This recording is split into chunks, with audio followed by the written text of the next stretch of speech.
За энэ их чухал хууль орж ирж байгаа юм байна. Одоо сая одноогийн хэлснээр гурван нэг хоорондоо холбоотой нэг ийм реформын багцын нэг хамгийн гол хэсэг нь орж ирж байгаа юм байна шүү дээ.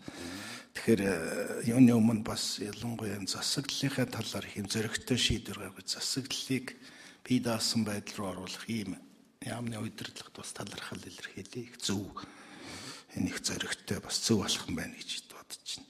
Тэгэхээр би засаглалтай холбогдуулаад за мэдээж хэрэг засаглал байлгүй их чухал энэ бол. Гэхдээ энэ одоо эмнэлгийн тусламж үйлчилгээний хуулинд нөгөө цахимжуулалт хэр зэрэг туссан.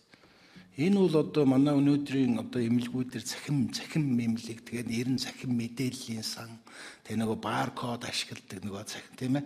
Энэ бүх зүйлийг нөгөө хуулийн дээр бүр ингээд албаар ингээд сайн тусгачаар эн чинь өөрөө их чухал болно шүү. Энэ бол бусад янз янзын хуулийг харах зүгээр нэг болно гэсэн нэг юм сул үгээр илэрхийлэгдсэн байдаг. Энийг нэг анхаарч нэ цааштай.